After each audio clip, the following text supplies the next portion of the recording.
प्रिय विद्यार्थियों नमस्कार। एशियन क्लासेज के यूट्यूब चैनल में आप सभी का स्वागत है। इस चैनल के माध्यम से हम अध्ययन कर रहे हैं कक्षा 12 विषय अर्थशास्त्र, अध्याय 8 चल रहा है लागत की अवधारणा। गत क्लास के अंदर हमने औसत स्थिर लागत, औसत परिवर्तनशील लागत एवं औसत लागत का अध्ययन किया। चलते हैं इस लेसन के नेक्स्ट टॉपिक सीमांत लागत पर। देखिए, जहाँ सीमांत शब्द आ जाता है वहाँ उससे तात्पर्य होता है कि इकाई परिवर्तन किसी भी चीज़ का, और सीमांत लागत को हम इंग्लिश में कहते हैं मार्जिनल कॉस्ट। क्या कहते हैं? मार्जिनल कॉस्ट, और इसको शॉर्ट फॉर्म में MC लिखा जाता है। हमें इसका इंग्लिश वर्जन याद रखना है क्योंकि हमें वक्र के अंदर या कई बार प्रश्न भी MC के नाम से आ जाता है, तो हमें ये याद होना चाहिए। क्या होती है सीमांत लागत? देखिए, उत्पादन में इकाई परिवर्तन से लागत में होने वाला परिवर्तन, अर्थात यदि जिस वस्तु का उत्पादन किया जा रहा है उसकी इकाइयों में एक इकाई वृद्धि करना चाहते हैं या कमी करना चाहते हैं, तो उसके कारण लागत में जितनी वृद्धि या कमी होती है उसी को हम क्या कहते हैं? सीमांत लागत कहते हैं। अर्थात यदि हमें किसी वस्तु की हम 5 इकाइयां उत्पादन कर रहे हैं और 5 इकाइयों को उत्पादन करने में जो लागत आ रही है, कुल लागत, वो क्या है? कुल लागत है। अब यदि आप उस वस्तु की 6 इकाइयां उत्पादित करना चाहते हो तो लागत में कितनी वृद्धि होगी उसी को हम क्या कहेंगे?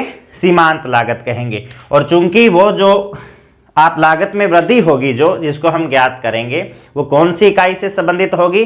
छठी इकाई से। तो मात्र एक इकाई में वृद्धि के कारण, इकाई की संख्या में एक वृद्धि के कारण लागत में कितनी वृद्धि हो रही है। फॉर्मूला क्या आ जाएगा? कुल लागत में परिवर्तन बटा में कुल उत्पादन में परिवर्तन, अर्थात कुल लागत में परिवर्तन का कुल उत्पादन में परिवर्तन से जो अनुपात है वही क्या होता है? सीमांत लागत। या यूं कहें कि कुल लागत में परिवर्तन में कुल उत्पादन में परिवर्तन का भाग देने पर जो हमें भागफल प्राप्त होगा वो क्या होगी? सीमांत लागत। अब चूंकि सीमांत लागत को हम क्या लिखते हैं? मार्जिनल कॉस्ट या MC लिखते हैं। कुल लागत क्या होती है? टोटल कॉस्ट या TC। तो कुल लागत में परिवर्तन है इसलिए ऊपर क्या आ जाएगा? Delta TC। डेल्टा किस से तात्पर्य क्या है? परिवर्तन। और नीचे चूंकि कुल उत्पादन में परिवर्तन है और उत्पादन को हम किससे सिंबल करते हैं? Q से। Q फॉर क्वांटिटी या मात्रा। और चूंकि परिवर्तन है इसलिए यहां भी हमने क्या लिखा है? डेल्टा लिखा है। अर्थात डेल्टा TC बटा में डेल्टा Q किसका फॉर्मूला हो गया? सीमांत लागत निकालने का। अब दूसरा फॉर्मूला जो हमने कई बार इसको पीछे पढ़ा है सीमांत उपयोगिता में, सीमांत उत्पादन में, कि TCN माइनस TCN माइनस 1। जैसे मान लीजिए कि हमें छठी इकाई की सीमांत लागत ज्ञात करनी है, कि पहले हम कुल जो वस्तुएं उत्पादित कर रहे हैं उनकी 5 इकाइयां उत्पादित कर रहे हैं और बढ़ाकर हमें कितनी करनी है? 6 करनी है। तो जो छठी इकाई का उत्पादन करेंगे उसके कारण लागत में कितना परिवर्तन आएगा उसी को हम सीमांत लागत कहेंगे। उसको ज्ञात करना हो तो क्या लिखेंगे? चूंकि MCN छठी इकाई है इसलिए MC क्या लिख देंगे? 6 लिख देंगे। TCN अर्थात कुल लागत कौन सी इकाई तक? छठी इकाई तक। ठीक, इसमें से क्या घटाना है? TCN minus 1। N हमारे पास क्या माना है? हमने 6 माना है, तो 6 माइनस 1 क्या रह जाएगा? 5। अर्थात छठी इकाई तक कुल लागत, उसमें से यदि 5वीं इकाई तक की कुल लागत घटा देंगे तो हमारे पास क्या आ जाएगी? छठी इकाई के कारण जो लागत में वृद्धि हुई है वो आ जाएगी और वही क्या होगी? सीमांत लागत होगी।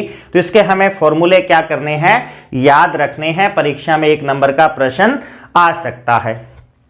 अब हम चलते हैं कि सीमांत लागत का यदि वक्र बनाएं तो वो किस प्रकार से बनेगा।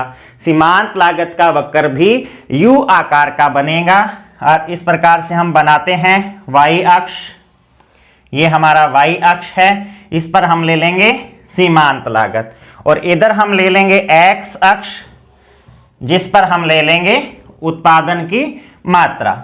अब यदि हम MC का वक्र बनाएं तो किस प्रकार से बनेगा? मार्जिनल कॉस्ट का वक्र कुछ इस प्रकार से बनेगा। ये हमारा हो जाएगा सीमांत लागत का वक्र। U शेप का क्यों है? क्योंकि पहले मार्जिनल कॉस्ट घटती है न्यूनतम होती है और उसके बाद क्या होती है, बढ़ना शुरू हो जाती है। तो जब तक मार्जिनल कॉस्ट घटती है, जब तक सीमांत लागत घटती है, तब तक इस साधन से मिलने वाला प्रतिफल या सीमांत उत्पादन क्या होता है, बढ़ता है। हमने उत्पादन की अवधारणा लेसन में सीमांत उत्पादन पढ़ा था। अब चूंकि लागत का संबंध किससे होता है, उत्पादन से, और उत्पादन किसके कारण से होता है, लागत के कारण होता है। तो जब तक सीमांत लागत घटती है तब तक सीमांत उत्पादन बढ़ता है, और जब सीमांत लागत बढ़ना शुरू हो जाती है तब जो सीमांत उत्पादन है वो घटना शुरू हो जाता है। जस्ट समझने के लिए हम इसका एक कंपैरिजन के लिए एक वक्र बनाते हैं एमपी के साथ में एमसी का, कि आपको ताकि समझ आ जाए कि प्रतिफल का घटना और प्रतिफल का बढ़ना क्या चीज है। देखिए, उत्पादन की अवधारणा अध्याय में हमने परिवर्तनशील अनुपातों के नियम में कुल उत्पादन, सीमांत उत्पादन एवं औसत उत्पादन का वक्र बनाया था।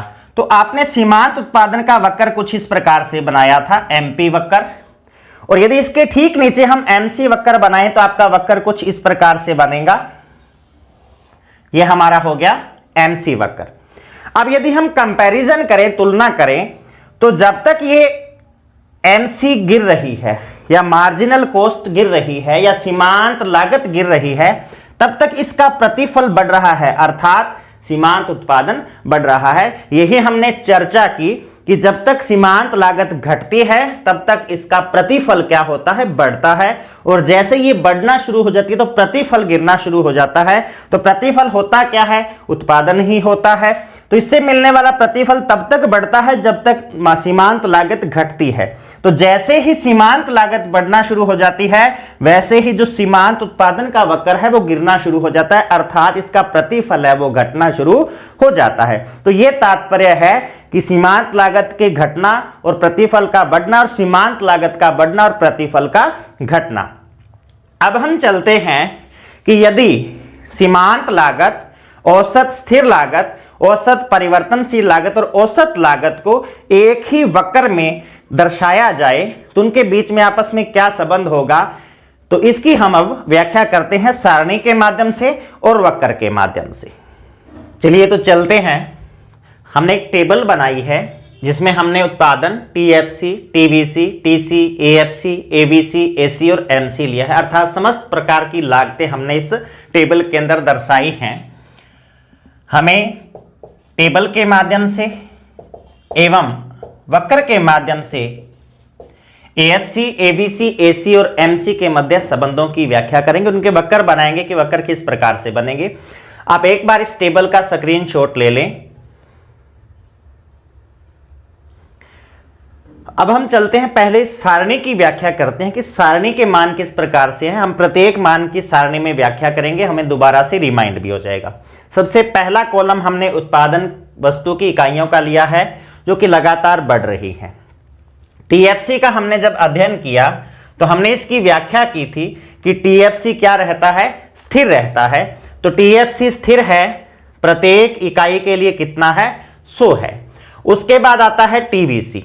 टीवीसी में देखिए, हमने वक्र जब टीवीसी का बनाया था तो देखा था कि पहले ये घटती दर से बढ़ता है और उसके बाद बढ़ती दर से बढ़ता है। तो ठीक उसी प्रकार के डाटा हमने सारणी में लिए हैं।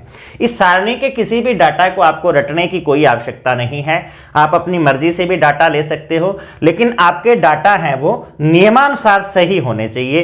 कि जैसे टीएफसी स्थिर है तो वो टीएफसी का जो भी मान आप लोगे वो क्या रहना चाहिए, स्थिर रहना चाहिए। इसी प्रकार से टीवीसी का आप जो भी मान लोगे वो पहले घटती दर से बढ़ना चाहिए और उसके बाद बढ़ती दर से बढ़ना चाहिए। अब हमने ज्ञात किया है टीसी।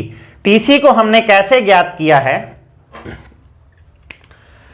देखिए, टीएफसी प्लस टीवीसी, अर्थात टीसी क्या होती है, हमने फॉर्मूला याद किया था, टीसी होता है टीएफसी प्लस टीवीसी, अर्थात कुल स्थिर लागत प्लस कुल परिवर्तनशील लागत, इनका योग ही क्या होता है, टीसी होता है। तो 100 प्लस 0 का योग हमारे पास आ गया 100।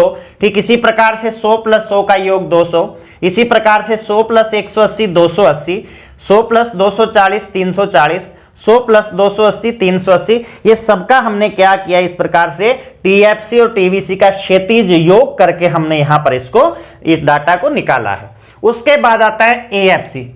मैंने इस टेबल के अंदर इनके फॉर्मूला भी लिख दिया है कि आपको ध्यान रहे कि ये किस प्रकार से निकाला गया है। एएफसी निकाला जाता है टीएफसी बटा में क्यू, इसका हमने अध्ययन कर लिया है। तो टीएफसी बटा में क्यू, प्रारंभिक टीएफसी का मान 100 है और क्यू का मान 0 है, तो ये पहला मान 0 आ जाएगा। ठीक इसी प्रकार से दूसरा मान टीएफसी का 100 है और क्यू का मान 1 है, तो 100 बटा में 1 ये 100 आ जाएगा। ठीक इसी प्रकार से तीसरा मान ये 100 है और ये 2 है, तो 100 बटा में 2 50 आ जाएगा। उसके बाद 100 बटा में 3 33.33 आ जाएगा। उसके बाद 100 बटा में 4 ये आ जाएगा 25, 100 बटा में 5 20। इस प्रकार से हमने ये सारे मान निकाले हैं। कैसे निकाले हैं? टीएफसी में क्यू का भाग देकर निकाले हैं। उसके बाद आता है एवीसी। एवीसी का मान भी ठीक उसी प्रकार से ज्ञात किया गया है, टीवीसी बटा में क्यू सी। टीवीसी का मान हमारे पास ये वाला है और क्यू के मान हमारे पास 0 1 2 से लेकर 10 तक हैं, तो हमने टीवीसी के मान में क्यू का भाग देकर के टीवीसी के जो एबीसी के मान है वो निकाले हैं। जैसे पहला मान 0 बटा में 0 है, फिर 100 बटा में 1 से 100 आया, फिर 180 बटा में 2 से 90 आया, फिर 240 बटा में 3 से 80 आया, फिर 280 बटा में 4 से 70 आया, फिर 300 बटा में 5 से 60 आया। इस प्रकार से हमने ये सारे मान निकाले हैं। टीवीसी के मान भी आप देखिए कि टीवीसी पहले क्या हो रहा है, घट रहा है, और यहां तक क्या हो रहा है, सॉरी एबीसी, एबीसी लगातार क्या हो रहा है, घट रहा है, इस बिंदु तक घटता है। ये एबीसी का क्या है, न्यूनतम मान है, और उसके बाद वापिस बढ़ना शुरू हो जाता है। तो अर्थात पहले घटता है, न्यूनतम होता है, फिर बढ़ना शुरू हो जाता है। तो वक्र कैसा बनेगा, यू शेप का, जैसा कि हमने एबीसी का जब अध्ययन किया तब बनाया है। एबीसी का वक्र कैसा बनता है, यू आकार का बनता है, अंग्रेजी के यू आकार का। उसके बाद हम चलते हैं एसी पर, एवरेज कॉस्ट या औसत लागत। कैसे निकाली है, फॉर्मूला मैंने यहां पर लिखा है, ये निकाली है हमने एएफसी प्लस एबीसी, अर्थात एएफसी और एबीसी का योग हमने यहां पर लिखा है। अब आप इन दोनों का योग करोगे, क्या आ जाएगा, 0 आ जाएगा। ऐसे 100 और 100 का योग 200 आ जाएगा, 50 और 90 का योग 140 आ गया, 33.33 और 80 का योग 113.33 आ गया। इस प्रकार से ये दोनों के योग हमने यहां पर इनको प्राप्त किया है। अब एसी वक्र का भी जब हमने अध्ययन किया तो हमने देखा कि एसी वक्र भी कैसा होता है, यू शेप का होता है। तो ठीक उसी प्रकार से आप एसी के जब डाटा देखोगे, आंकड़े देखोगे, तो एसी पहले लगातार घट रहा है। कहां तक घट रहा है, इस बिंदु तक एसी क्या हो रहा है, घट रहा है। उसके बाद वापिस बढ़ना शुरू हो जाता है। तो जब इसके आंकड़े जब हम सारणी में देखते हैं तो पहले घटता है, न्यूनतम होता है और बाद में बढ़ना शुरू हो जाता है। इसका तात्पर्य क्या है, वक्र बनाएंगे तो कैसा बनेगा, यू शेप का, अंग्रेजी के यू आकार का, जो हमने पहले बनाया है। अब हम चलते हैं मार्जिनल कॉस्ट कैसे निकाली है। देखिए फॉर्मूला मैंने यहां लिखा है, TCN माइनस TCN माइनस 1, अर्थात संबंधित पद के तक जो कुल लागत है उसमें से उससे पहले वाले पद तक की कुल लागत या पहले वाले उत्पादन की इकाई तक की कुल लागत है, उसको घटाकर हम ज्ञात कर सकते हैं। जैसे उत्पादन की 0 इकाई के लिए हम ज्ञात करेंगे TCN कितना है, देखिए TCN माइनस TCN माइनस 1 का हमारे पास फॉर्मूला है। तो पहले 0 पद है तब हमारे पास TC क्या है, 100 है, क्योंकि स्थिर लागत तो रहेगी रहेगी। पहला मान TC का कितना है, 100। इससे पहले वाले मान को घटाना है, पहले वाला मान है ही नहीं, तो पहले पद के लिए क्या आ जाएगा, पहले रो के लिए MC का मान कितना आ गया, 100 आ गया। दूसरे के लिए देखिए TC कितना है, 200, और उससे पहले वाले के लिए कितना है, 100, अर्थात कितना आ गया, MC 100 आ गया। तो जैसे TCN चूंकि दूसरा रो है, TCN के अंदर हम 2 लिख सकते हैं, उत्पादन की दूसरी इकाई मान सकते हैं, हालांकि पहली है लेकिन पहली इकाई हमने 0 ली है, इसलिए ये हम क्या मान लेंगे, ये दूसरी मान सकते हैं इसको। तो 200 में से जब आप 100 घटाओगे 100 आ जाएगा।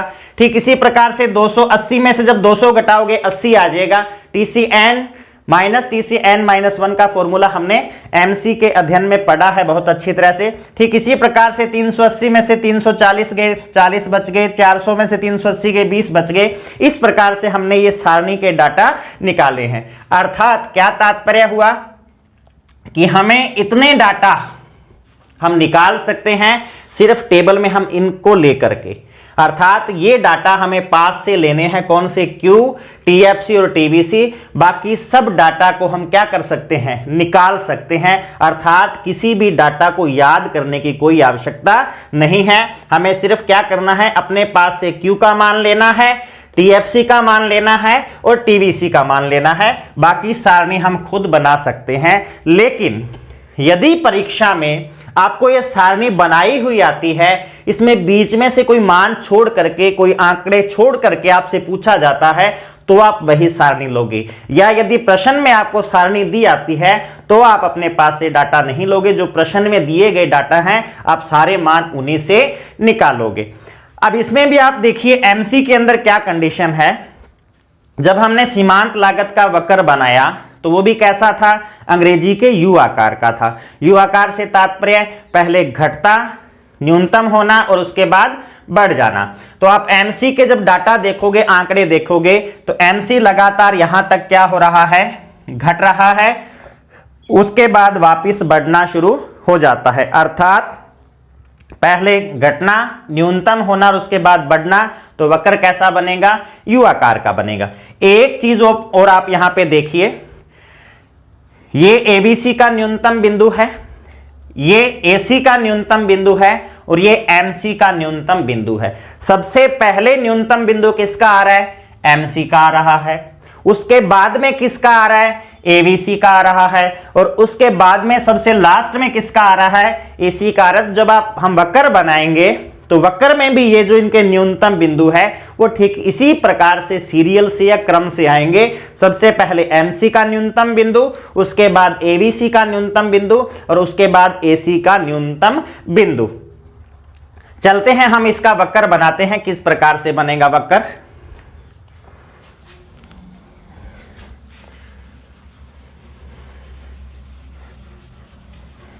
तो देखिए चलते हम सबसे पहले एक वाई अक्ष बनाते हैं इस प्रकार से। यह हमारा वाई अक्ष हो गया और इधर हम एक्स अक्ष बनाते हैं,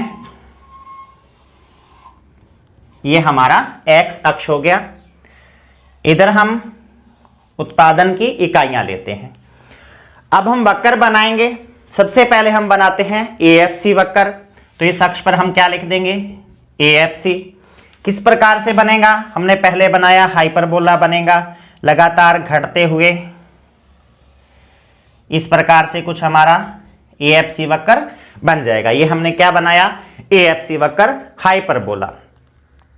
उसके बाद हमें क्या बनाना है, हमें एबीसी वक्र बनाना है। कैसा बनेगा, यू शेप का बनेगा, घट रहा है, न्यूनतम होता है और उसके बाद बढ़ना शुरू हो जाता है। तो ठीक इस प्रकार से कुछ इसका वक्र बन जाएगा।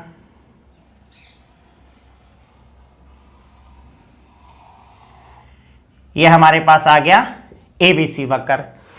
अब हमें वक्र कौन सा बनाना है, एसी वक्र बनाना है। अब एसी वक्र में हमें क्या ध्यान रखना है कि जो न्यूनतम बिंदु है वो एबीसी का पहले आएगा और एसी का बाद में आएगा।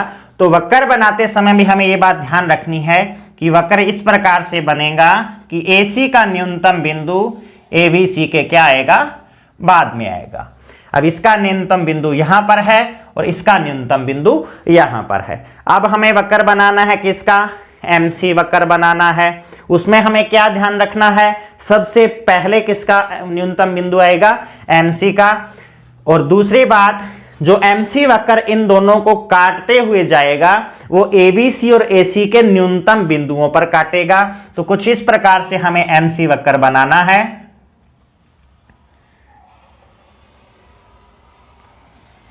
यह हमारा हो गया एमसी वक्र।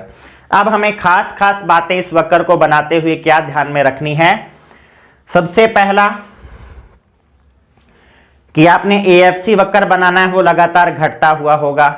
उसके बाद हमें एबीसी वक्र बनाना है, कैसा, यू शेप का, पहले घटेगा, न्यूनतम होगा और उसके बाद बढ़ना शुरू हो जाएगा। अब उसके बाद एसी वक्र बनाना है, लेकिन एसी वक्र में क्या ध्यान रखना है कि एसी का न्यूनतम बिंदु एबीसी के बाद आएगा। अर्थात उत्पादन की इकाइयों के हिसाब से देखें तो सबसे पहले यहां पर मार्जिनल कॉस्ट का न्यूनतम बिंदु आ रहा है, उसके बाद एबीसी का न्यूनतम बिंदु आ रहा है, उसके बाद एसी का न्यूनतम बिंदु आ रहा है। तो सबसे पहले एमसी का न्यूनतम बिंदु, एबीसी का न्यूनतम बिंदु और सबसे लास्ट में एसी का न्यूनतम बिंदु। और एमसी वक्र इन दोनों को क्या करेगा, काटेगा। वैसे तो तीनों के ही काटते हुए गुजरेगा, लेकिन खास तौर से इनका हमें ध्यान रखना है कि क्या होगा, ये एबीसी के भी न्यूनतम बिंदु को काटेगा और ये एसी के भी न्यूनतम बिंदु को काटेगा। और एक और बात, ये जो एसी और एबीसी का जो अंतर है, बीच का ये जो गैप है, ये लगातार घटता जाएगा, ये बराबर नहीं रहेगा। अर्थात ये दोनों वक्र एक दूसरे के समानांतर नहीं है, ये लगातार क्या होता जाएगा, गैप है जो इनके बीच का वो कम होता जाएगा। तो ये है, यदि हमें सारे वक्र एक ही वक्र में बनाने हो, ये बड़ा प्रश्न परीक्षा की दृष्टि से, बोर्ड परीक्षा की दृष्टि से मोस्ट इंपॉर्टेंट है। तो इसलिए आपको बड़े ध्यान से इसको हमें बनाना सीखना है कि कैसे बनते हैं ये वक्र। तो ये इनकी खास खास बातें हैं जो हमें इस वक्र को बनाते हुए ध्यान में रखनी है। एसी, एबीसी, एमसी और एएफसी वक्र, इसकी व्याख्या आ सकती है रेखा चित्र सहित, और ये टेबल या सारणी बनाते ही। यदि प्रश्न आता है कि गणितीय उदाहरण लेते हुए व्याख्या कीजिए, तो गणितीय उदाहरण से तात्पर्य है कि हमें उसकी क्या करनी है, सारणी बनानी है। और यदि सारणी बनाई हुई आए और व्याख्या क्या पूछे, तो हमें उसी सारणी के डाटा से इनके रेखा चित्र बनाते हुए व्याख्या करनी है। अब हम इनके बीच में संबंध क्या है, जैसे यदि हम एबीसी और एमसी के बीच में औसत परिवर्तनशील लागत और इसके बीच में संबंध स्थापित करें, क्या संबंध है। इसी प्रकार से औसत लागत और एमसी के बीच में, या औसत लागत और सीमांत लागत के बीच में क्या संबंध है, तो उनकी हम व्याख्या करते हैं। आप एक बार इसका पुनः स्क्रीनशॉट ले लें ताकि हम बाद में इसको साफ करके यहां उसकी जो व्याख्या है वो लिख सकें। तो चलिए हम इनके संबंधों की व्याख्या करते हैं। एक आप इधर ये एमसी, एसी और एबीसी, ये और हमें यहां लिखना है क्योंकि हमने वाई अक्ष पर ये सारे के सारे मान हमने यहां पर लिए हैं। औसत लागत एवं सीमांत लागत में संबंध, देखिए जो संबंध एसी और एमसी में ठीक उसी प्रकार का संबंध एबीसी और एमसी में होगा। एसी और एमसी में क्या संबंध है, देखिए पहले आप इसको वक्र को समझिए थोड़ा सा, कि जब तक एसी है वो घट रही है, अर्थात जब तक औसत लागत यहां तक घट रही है तब तक एमसी का मान, चूंकि एमसी वक्र तब तक एसी से क्या है, नीचे है। अर्थात जब तक एसी घटती है तब तक एमसी का मान एसी से क्या होता है, कम होता है। और चूंकि एमसी वक्र एसी वक्र को न्यूनतम बिंदु पर काट रहा है, इसका तात्पर्य क्या हुआ कि जब एसी न्यूनतम होती है तब एमसी और एसी एक दूसरे के क्या होते हैं, बराबर होते हैं। अब न्यूनतम बिंदु के बाद चूंकि एसी बढ़ना शुरू हो जाता है, तो तात्पर्य क्या हुआ कि जब एसी बढ़ती है तो एमसी, चूंकि वक्र इससे ऊपर है, अर्थात एमसी क्या है, एसी से ज्यादा है। तो यही संबंध हमने लिखे हैं कि जब औसत लागत घटती है, जब तक वो घटती है तो सीमांत लागत औसत लागत से क्या होती है, कम होती है।